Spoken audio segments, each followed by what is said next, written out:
Today we're making cinnamon pull-apart bread. This kind of bread has its roots in an old Central European tradition that we call Zupfbrot in Germany. It's been made for generations as a shareable loaf that everyone gathers around and pulls apart piece by piece. Today we're baking the sweet American cousin of that bread, JoytheBaker's cinnamon sugar pull-apart bread.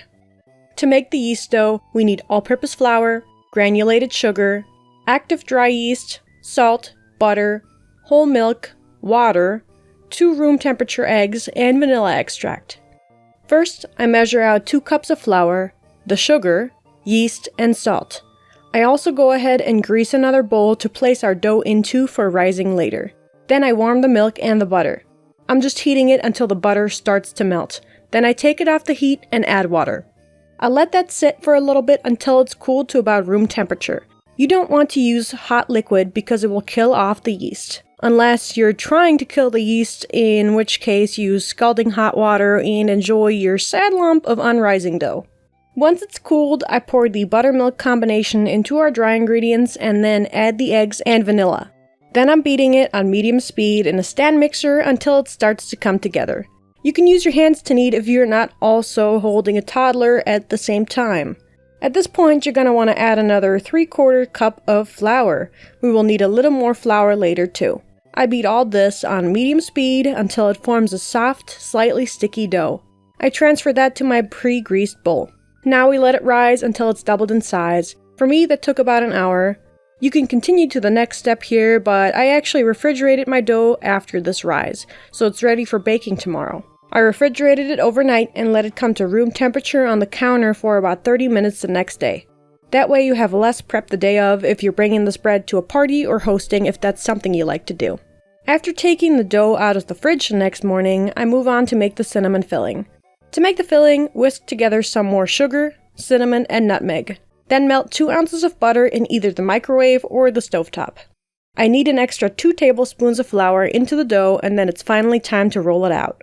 It should be about 20 by 12 inches long.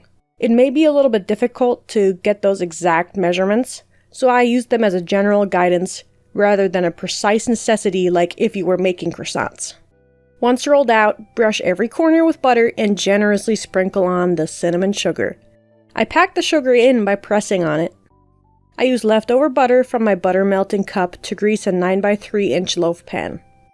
I slice the dough into long strips, stack them into a commie block shaped building, then cut that down into neat little squares and tuck them into a loaf pan like the chapters of a book named "This is way too much sugar and it's going to fall out, but don't worry, we'll just sprinkle it on top." The original recipe cuts the long rectangles into 6 pieces. I recommend cutting them into 8, and instead of simply stacking them like an actual book, I add these little side pockets to make the final bread look more organic and whimsical. In reality, I fucked up counting, but I actually think it turned out better this way, and I think I'm gonna make it like this from now on. After rising for another hour, the bread goes into a 350-degree oven for 35 minutes. It will smell great and you'll be very excited, but it's important to let it cool just a little bit. To pass the time, I run a knife along the edge of the bread pan and flip it over. Finally, you're ready to pull it apart layer by layer. It tastes soft, buttery sweet, and pairs well with coffee. Traditionally, this bread is filled with garlic, butter, speck, onions, cheese, occasionally for the holidays, cinnamon, raisins, nuts, and so on. It was served on the table together, and there's something romantic about sharing a bread like that. Maybe that's very German of me, but I really like this kind of bread, and adding a dessert afternoon coffee cake vibe to it made it much more enjoyable for me. The taste reminds me of cinnamon rolls, which I was baking a lot of this past Christmas.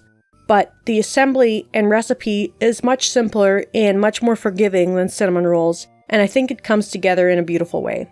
You can definitely make a glaze for this. A cream cheese frosting would work beautifully for this, but because we kind of sprinkled a metric ton of extra sugar on top, we don't really need anything else.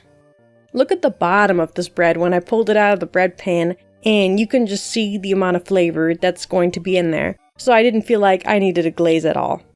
I think this is a beautiful loaf to bring to a party or share with friends. The recipe is very forgiving, and it's fun to share the bread. Thanks for watching.